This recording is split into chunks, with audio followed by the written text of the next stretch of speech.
She is an 11-year-old track star that has already won national events with a calmness and maturity well beyond her years.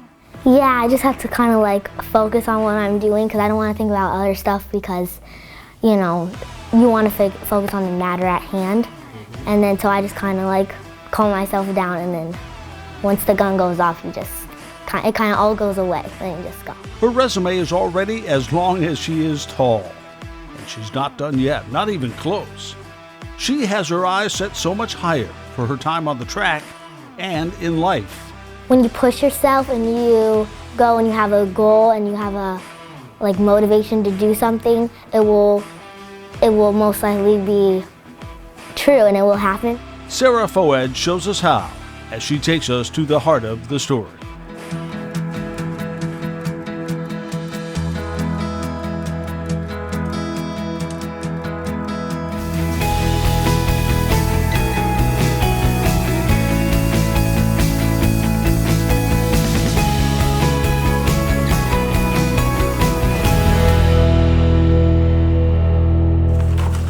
So, by the way, Noah just brought it to me because I lost the last page. So, in fact, your resume is now officially taller than you are. So, the taller you get, the longer your resume is going to go. So, as long as you keep up. So, if you get to be like 6 foot tall, I expect your resume to be 6 feet.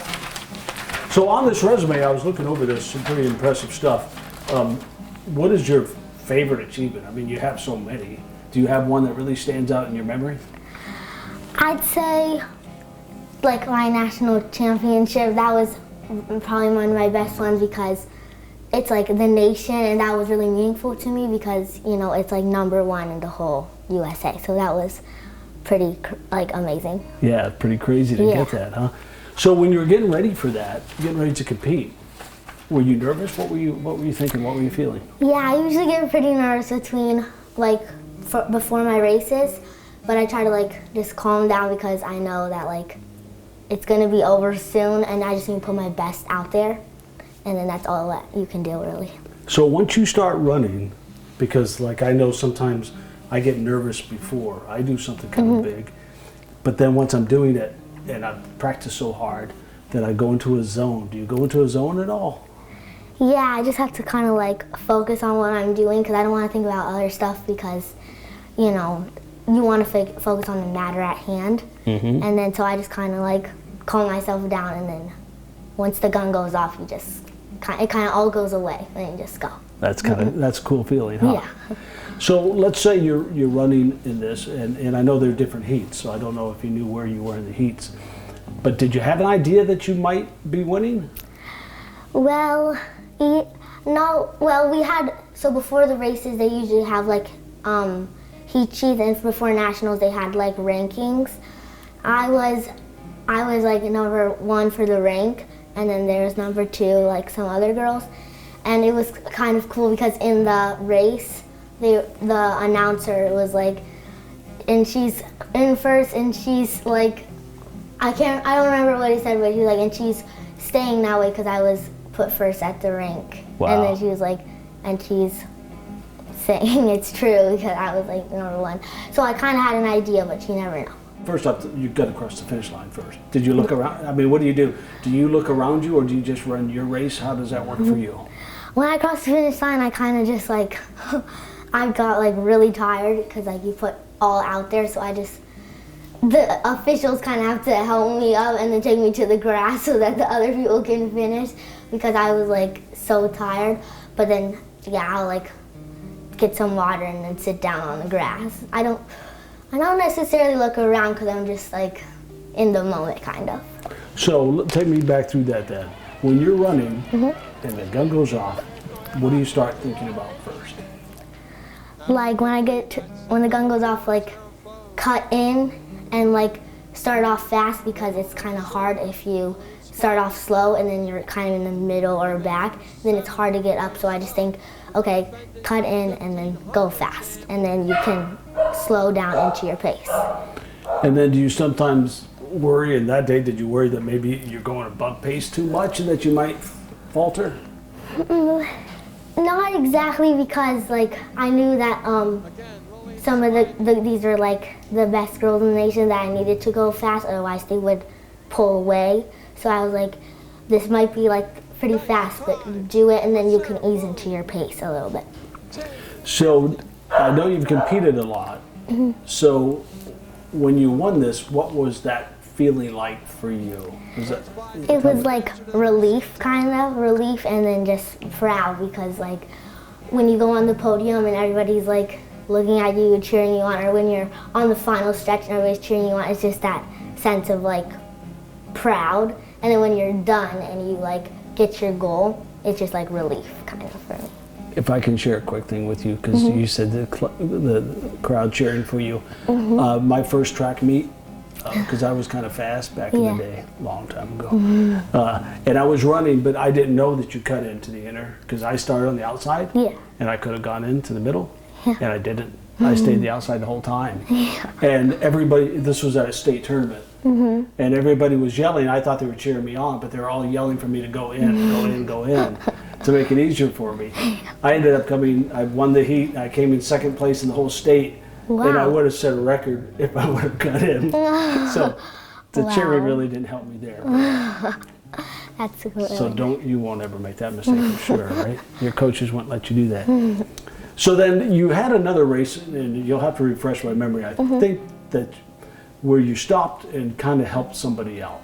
Remember that? What that was? Yeah, so it was in the 1500 meter, and it was like me and this other girl, and I ended up beating her at the end of the race, and she was just kind of like, you know, sad and crying because she didn't like win and stuff.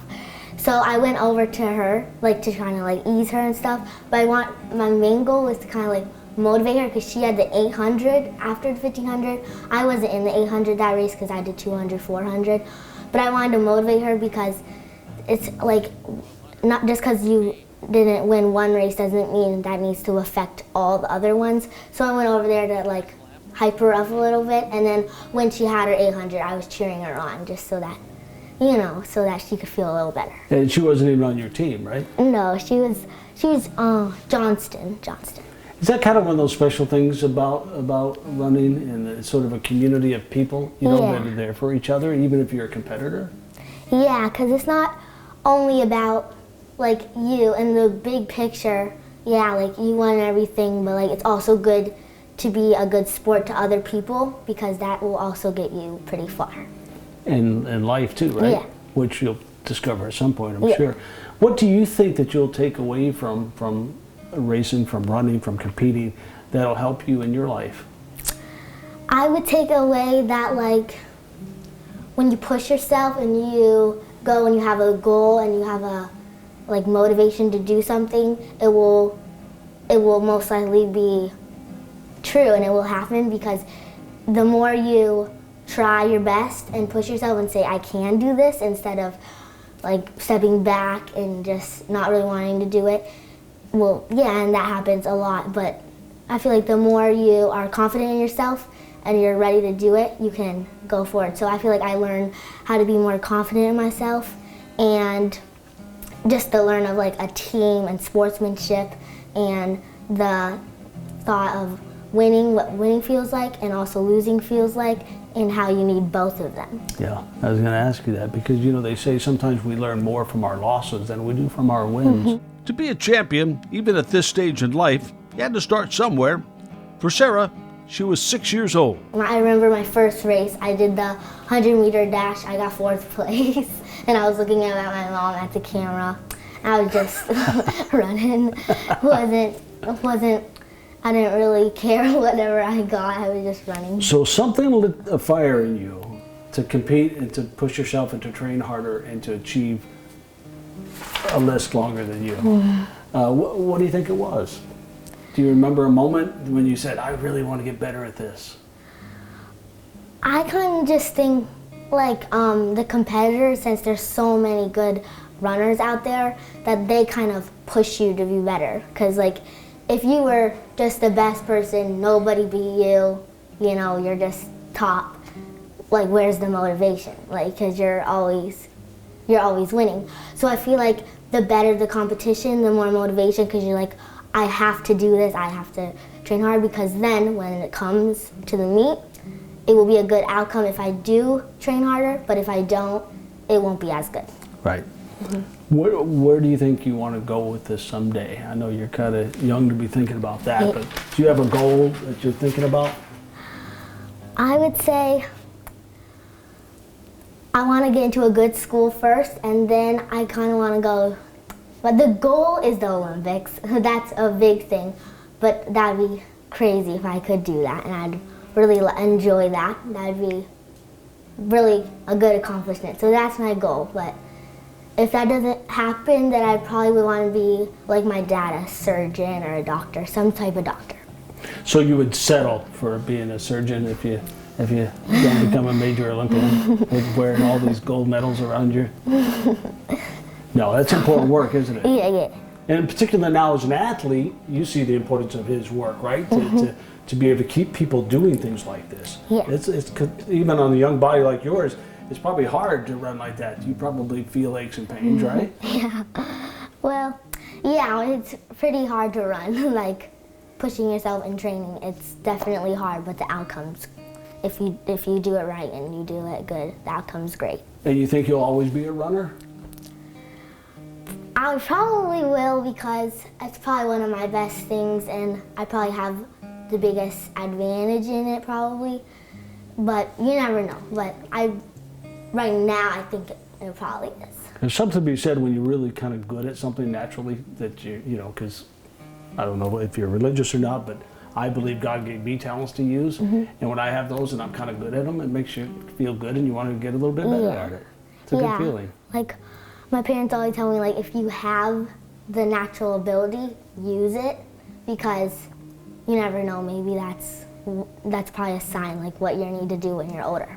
And might it inspire somebody too, right? Maybe Yeah. that one girl that you stopped and helped that day, that moment might change her life, or Yeah. somebody else that hears that story, or somebody watching this now and seeing you talk about it, that might change and help their life be a little bit better. It was also kind of funny because at the end of that season, when I helped that girl,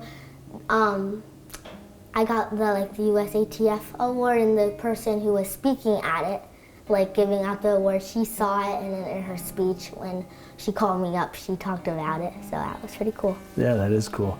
Do you have a mentor or someone who inspires you?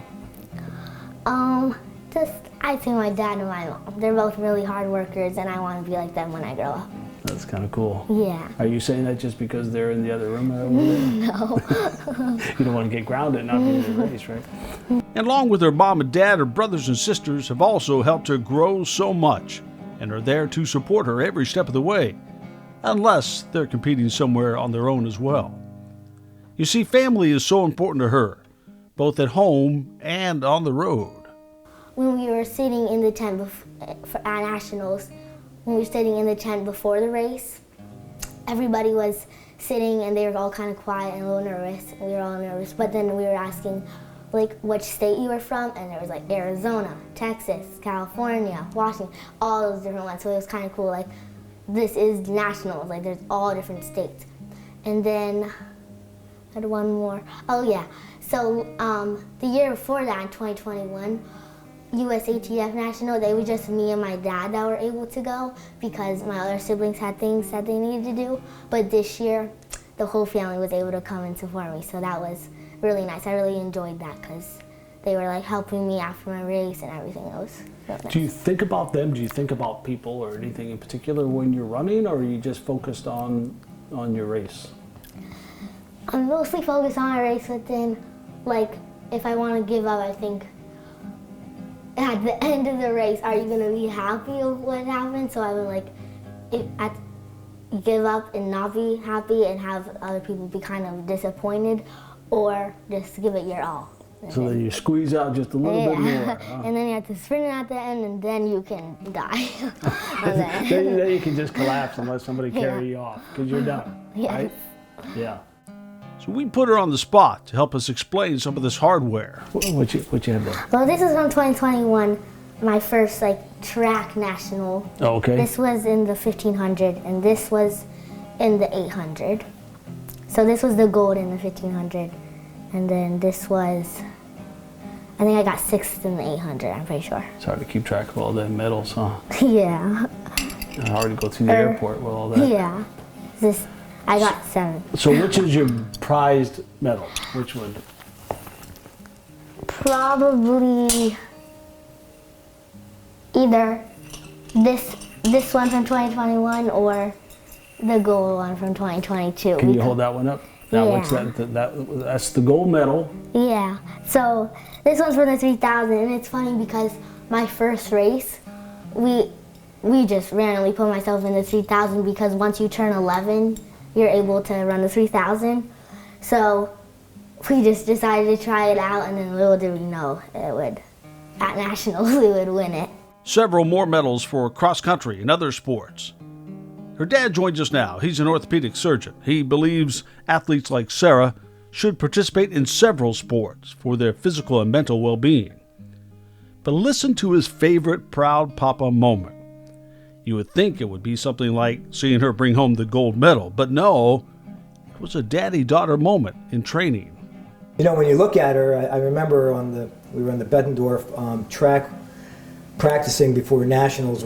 This was a couple years ago, and the Bettendorf football team was there with the coaches, and I was just doing interval training with her, and she this little girl who's 10 years old is, running around, and as soon as I had her going, everybody stopped. The entire high school football team stopped and looked at her because she just looks so different when she's a runner, when she's in action. So, yeah, she's got a lot of heart, she's got a lot of talent, but most of all, she's got grace and humility in everything she does, and that's what we're proud of the most. So important for true success in life, Yeah, right? yep. Yeah. Congratulations to both of you. Thank you. Thank you. To see and hear more inspiring stories like Sarah Foad's, don't forget to subscribe to our YouTube and listen to our podcast, The Heart of the Story with Gary Mativier, available on all platforms right now. Please subscribe, join us, leave a comment. We appreciate you checking in. And thanks to our sponsors for helping support people as they go after their dreams, QCA Spas and Peterson Plumbing and Heating.